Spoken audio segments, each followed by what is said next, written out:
నిమగ్నమయ్యాయి పాపం. అది మళ్ళీ మీ దగ్గర వస్తా ఒకసారి రవికిరణ్ గారు మొత్తానికి ఏంటంటే జనసేనలో చేరికలు, టీడీపీలో, జనసేనలో, బీజేపీలో మీరు ఆడారి ఆనంద్ గారిని వైజాగ్లో తీసుకున్నారా? వైజాగ్ డైరీ ఆయన్ని తీసుకున్నారు. టీడీపీ అగ్గి మీద గుగ్గిలం అయిపోతుంది. ఓ పక్క జనసేనలోకి రకరకాల నాయకులు, వైసీపీ నాయకులు రావటం కూడా, ఎవరి మీద అయితే పోరాటం చేశారో వాళ్ళందరూ రావటం కూడా జనసేన నాయకత్వానికి ఇష్టం లేకపోయినా మరి వచ్చేస్తున్నారని చెప్తే క్యాడర్సు, సెకండ్ రంగ్ లీడర్సు వీళ్ళు ఫీల్ అవుతున్నారు. ఏంటి మీ రెండు పార్టీలో స్ట్రాటజీ? మీ వరకు చెప్పండి. జనసేన ఎలాగో మహేష్ చెప్తారు. కేసులు ఉన్న వాళ్ళని చేర్చుకుంటే కేసులు తప్పిపోతాయా? అడారాన్ని తీసుకున్నారు, తప్పిపోతాయా ఏమన్నా కేసులు? అదే ముందుగా ఇప్పుడు వైసీపీ పార్టీ వాళ్ళ విధానం చూస్తుంటే గురువెందు కింద సామెత గుర్తుకొస్తుంది. వారి కింద నలుపాలు చూసుకోవట్లేదు. వాళ్ళ పార్టీలో ఎవరు మిగలట్లేదు. ఇప్పుడు ఏ పార్టీకి వెళ్ళినా ముందు వాళ్ళ పార్టీ నుంచే కదా ఖాళీ అవుతుంది. సో సంక్రాంతి తర్వాత అసలు మన పార్టీ ఉండుతా ఉండదా, ఉగాది తర్వాత మాకు జోషి చెప్తున్నారు ముందు మీరు చూసుకోండి, సంక్రాంతి తర్వాత మీ పార్టీ ఉండుతా ఉండదా, లేదా భోగి మంటల్లో కలిపేస్తారా ఏంటా అన్నది ఒకసారి చూసుకోండి. ఎంతమంది మాకు సిట్టింగ్ వాళ్ళు వెళ్ళిపోతున్నారు కదా, ఎంపీలు, ఎమ్మెల్సీలు వరుస పెట్టిపోతున్నారు. మరి అలా జగన్మోహన్ రెడ్డి గారికి అత్యంత ఆప్తులు, వారి యొక్క కేసుల్లో సహనిందితులు వాళ్ళు కూడా వెళ్ళిపోతున్నారు. కుటుంబ సభ్యులు వాళ్ళు వెళ్ళిపోతున్నారు కదా. ముందు మీ పరిస్థితి చూడండి. అయితే ఒకటి వాసుదేవన్ గారు, నాయకులు పార్టీలు మారటం అన్నది సర్వసాధారణం. ఈ రోజు మనం దాన్ని కొత్తగా అయ్యో ఇలా జరిగిపోయిందేంటి, అలా జరిగిపోయిందేంటి అని మనం చర్చించుకునే అవకాశమే లేదు. మనం అంతా ఎన్నో ఉదంతాలు చూస్తున్నాం కదా, గత 10 ఏళ్ళుగా అనేక చూసాము. ఏ రకంగా ఇప్పుడు షర్మిలారెడ్డి గారే, షర్మిలారెడ్డి గారు, జగన్మోహన్ రెడ్డి తల్లి గారు విజయలక్ష్మి గారు, వాళ్ళిద్దరూ కలిసి వైసీపీలోనే ఉండి వైసీపీనే భుజానికి తిరుగుతారనుకున్న వాళ్ళు ఎన్నెన్ని తిరిగిన్నారు, ఎన్నెన్ని రాష్ట్రాలు తిరిగి వచ్చి మళ్ళీ ఇప్పుడు చూడు ఏ గూట్లో ఉన్నారు. ఏ పార్టీనైతే వాళ్ళు తిట్టి, ఏ పార్టీ వల్ల అయితే మా నాయనకినో మా కొడుక్కి అన్యాయం జరిగిందని ఢిల్లీ నుంచి గల్లీ వరకు పలపం పెడితే ఇప్పుడు ఏ పార్టీలో ఉన్నారు. అందుకనే ఇప్పుడు ఫలానా వ్యక్తి ఫలానా పార్టీ ఎందుకు వెళ్ళారు ఏంటి అది చర్చ అనవసరం. సో వాళ్ళు రాజకీయ నాయకులు ఎలక్షన్ ముందు, ఎలక్షన్ తర్వాత కూడా రిజైన్ చేస్తాం చాలా మంది చూసాం, గతంలోనూ చూసాం, ఇప్పుడు చూస్తున్నాం. మరి వాళ్ళు ఎందుకు మారుతున్నారు? వాళ్ళు చేస్తే తప్పు, వేరే వాళ్ళు చేస్తే ఒప్ప. సో ఇలాగ పార్టీలు మారి రకరకాల పార్టీలు చేరుతా ఉంటారు.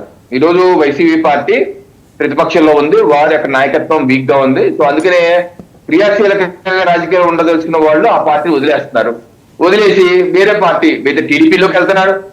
ఇందాక ఆయన అన్నారు కేవలం బీజేపీ జనసేనకి వెళ్తుంది, బీజేపీ జనసేన టీడీపీలోకి వెళ్తున్నారు కదా, టీడీపీలో చేరారు కదా సిట్టింగ్ ఎమ్మెల్సీలు, ఎంపీలు. ఆయన అనేది ఏంటంటే కార్యకర్తలు, వైసీపీ కార్యకర్తల్లో మెజారిటీ టీడీపీకి షిఫ్ట్ అవుతున్నారు, నాయకులు మాత్రం జనసేన బీజేపీ చూస్ చేసుకుంటున్నారు. మొత్తంగా ఒకటి అంగీకరించారు శ్రీకాంత్ గారు, ఏంటంటే కార్యకర్తలేమో టీడీపీకి, నాయకులేమో బీజేపీ జనసేనకి వెళ్ళిపోతున్నారు, మేము మాత్రం 11 మంది మాత్రమే మిగిలాము అని చెప్తున్నారు ఆయన. అది రవికిరణ్ గారు.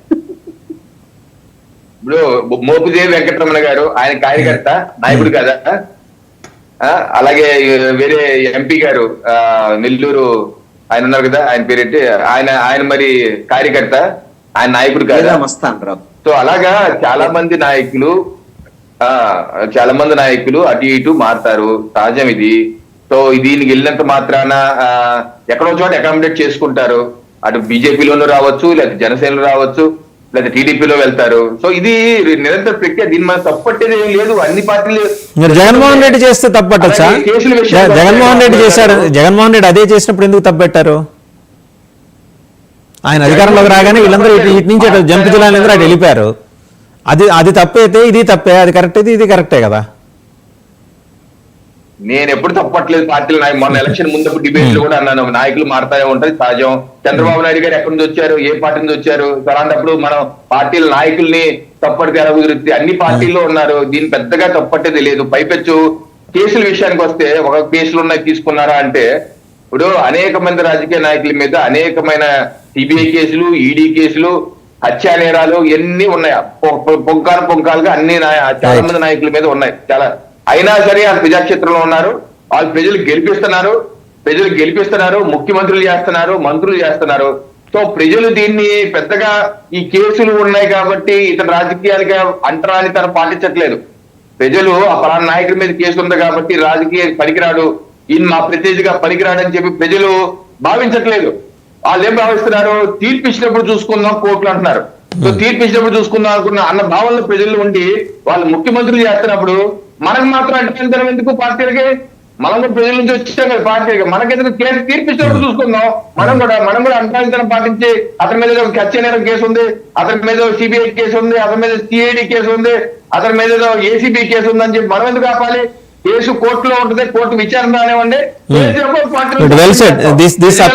This applies to Jaganmohan Reddy also. మీరు ఏంటంటే సార్వజనీనం చేశారు.